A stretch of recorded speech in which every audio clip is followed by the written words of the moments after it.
getting out of those bottom spots. It certainly is. But now we're going to go ahead and go stage side with Freak, who's got an interview ready with the victorious Phoenix1 top laner. Thank you very much, Dom. Great cast today, the two of you. I am here with the victorious Zig. Congratulations, first of all, on your 3rd match win in 4 matches. How's that feel? It feels really great, actually, just to come back strong for the second half of the season, because our first half wasn't the greatest showing. So, yeah, it's good. I'm happy, very happy, actually. That's good to hear. Confirmed 0-9, not the greatest showing. I'm glad that you're able to illustrate that for us. But that looks really good, though. So you guys have gotten 3 of the last 4 matches, and now you play all teams in the top 6. Is this a scary thing for you, or do you think you're going to still pull up some more wins? We're just taking it 1 week at a time, pretty much. Hopefully we can get some upset wins, because obviously we haven't beaten any of these teams in a best of 3 so far. Yeah, I think we'll just go. We're going in pretty confident because, yeah, we're on a winning streak now. And, yeah, it's just hopefully we keep winning. That's absolutely the case. And I know it's really nice seeing you guys do so well. I want to ask you about your progression on the team because, again, 0-9 start, now 3-1 in the back half. What's been changing that you've seen with Phoenix1 that's finally gotten you to the stage where you're getting some good wins? Yeah, so we finally have our full roster, which was a problem for the first couple of weeks. And, yeah, I think just over time, like, we were a really new team at the start of the split, even with subs. And just over time, we've been building more cohesion as a team, getting more comfortable with, like, a variety of team comps and stuff. And, yeah, just overall, we're just getting better, pretty much. Like, just a normal team just improving and week to week, yeah. You definitely are getting better. One final question for you. I want to ask about you as a player because way back then I remember casting you as an AD carry in Season 2 trying to qualify for Worlds. You played in Collegiate. You played in Challenger on TLA. Like, tell me about sort of the differences you go, like, one step up every time in environment and whatnot. Yeah, I think, yeah, I've been playing under a lot of different conditions, I guess. This has definitely been the best opportunity I've had in terms of, like, playing competitive and improving myself as a player. Yeah, it's literally just been a steady upward climb for me, I guess. Like, yeah, starting Collegiate and finally in LCS have a chance to prove myself. So, yeah, I just got better and better opportunities, I guess, as I kept playing, so.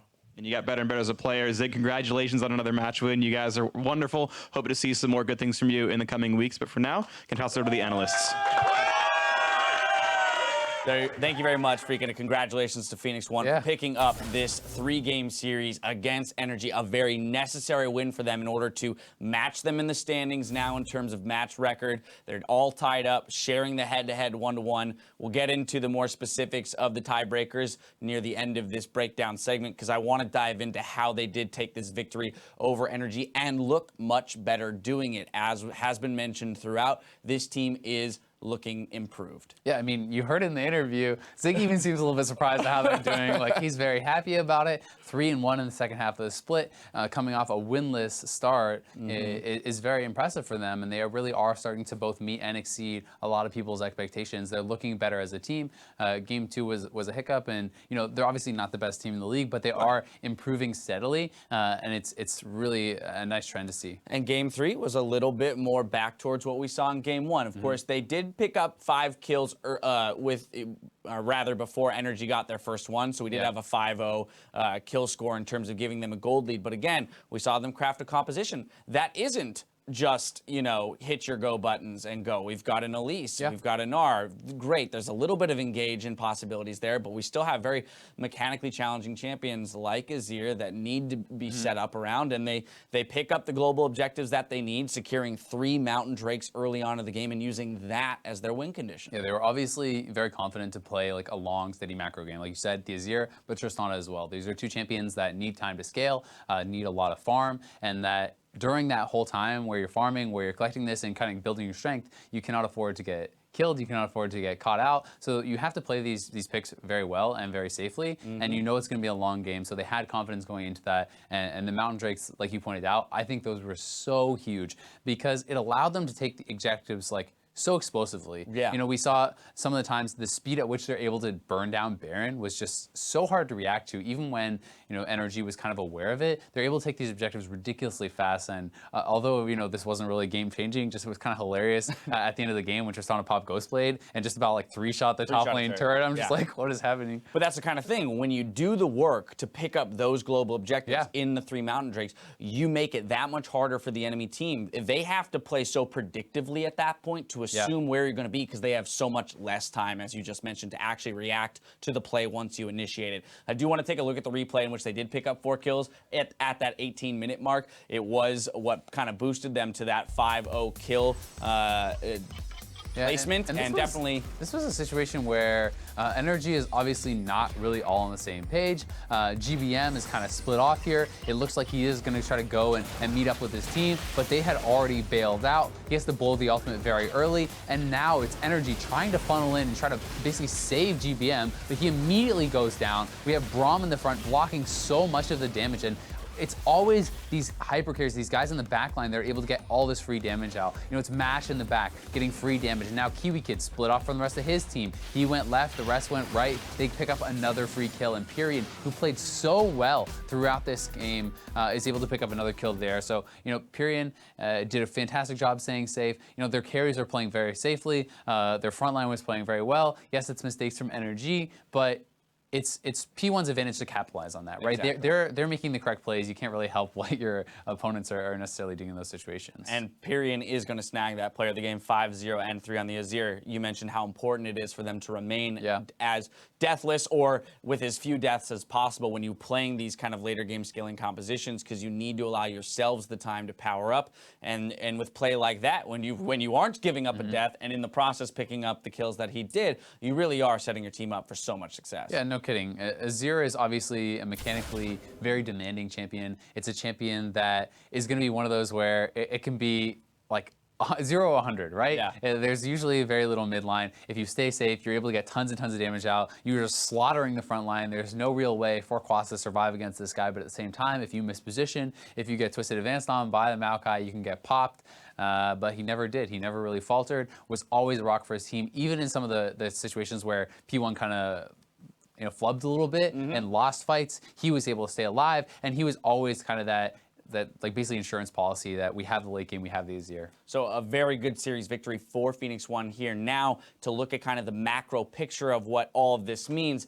NRG and Phoenix1 are tied in the head-to-head 1-1, tied in the standings, so they're tied for that 8th place. Now, when we move to game record, NRG is 10-21 in games, Phoenix1 10-23. So they have a 2-game lead on Phoenix1, which just illustrates both what Zyrene and Dom were saying there at the end of the cast, how important every individual game, not just series, every individual game from this point onward matters so much for these two teams when they're jockeying, even for 8th place. That's not even considering the fact that they're only 2 match victories behind Apex and 7th.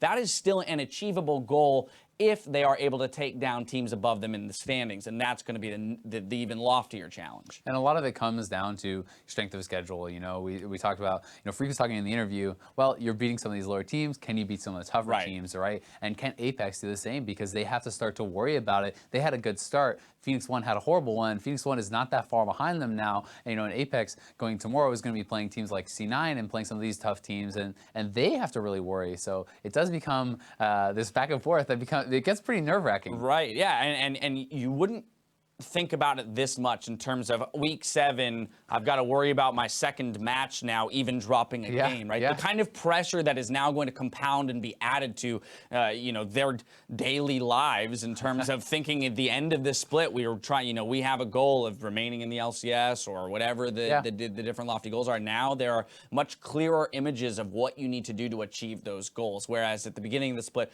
much more a blank slate. But with today's games in the books, I want to see how the league stands following our Friday night. TSM and Immortals, they continue to lead the NALCS. Cloud9 and Liquid remain tied for 3rd. Envy is in 5th place, trailed by 6th place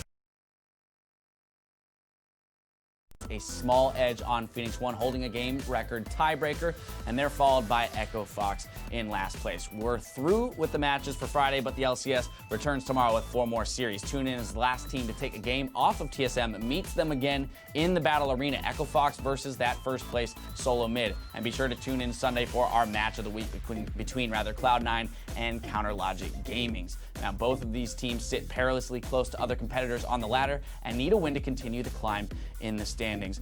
That's a whole lot of games, a whole lot of content to consume, specifically with that TSM versus Echo Fox matchup. Yes, the last loss they had was to Echo Fox in game 1 of that series, but TSM, man, if we talk about even just their game-winning streak at this point, they're looking just better and better and better. Yeah, they are looking disgustingly good. And I think they're actually maybe 1 game off of C9's. They're 12-0 currently, so I believe. With 1 more, they would match the 13-0 in terms of game record. Yeah, and a sweep with Echo Fox there could do it. So it's pretty crazy. They're having an incredible season. They're having almost historic season for themselves. I don't think I've ever seen a team look quite this good. Even Immortals.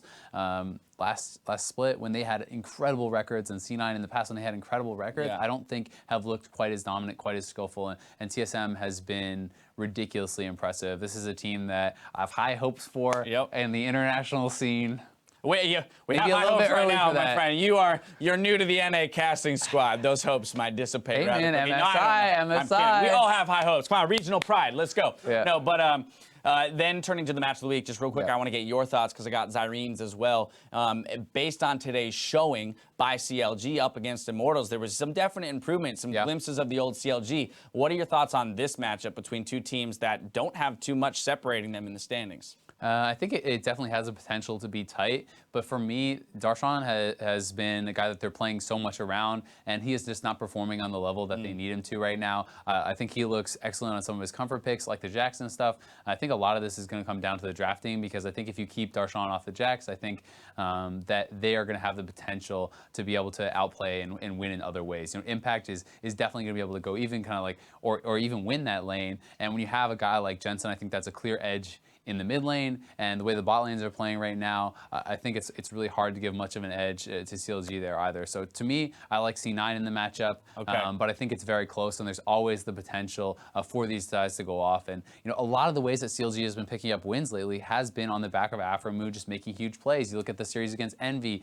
coming up with the huge hooks on Lod that net them wins that they really had no business getting. Right. And then the win today against Immortals, well, look out. It's Afromu on the Bard hitting these incredible ultimates. And when you have playmakers like that, you always have the potential to win, even against the very best teams, as they showed today, but they need to have the consistency to back that up. That's a very good point. So slight edge to C9, but we're still going to be looking for a close series between the 2. That's going to do it for our show, but Zyrene and Crumbs will be hitting Facebook Live 5 minutes after the broadcast. So head over to facebook.com/LOLesports to tune in on their Jungle Focus Q&A. Now for myself and the casters and the rest of the live broadcast crew, as well as Crumbs sitting there in the corner of our analyst desk space. Thank you for watching, everybody, and we will see you tomorrow for some more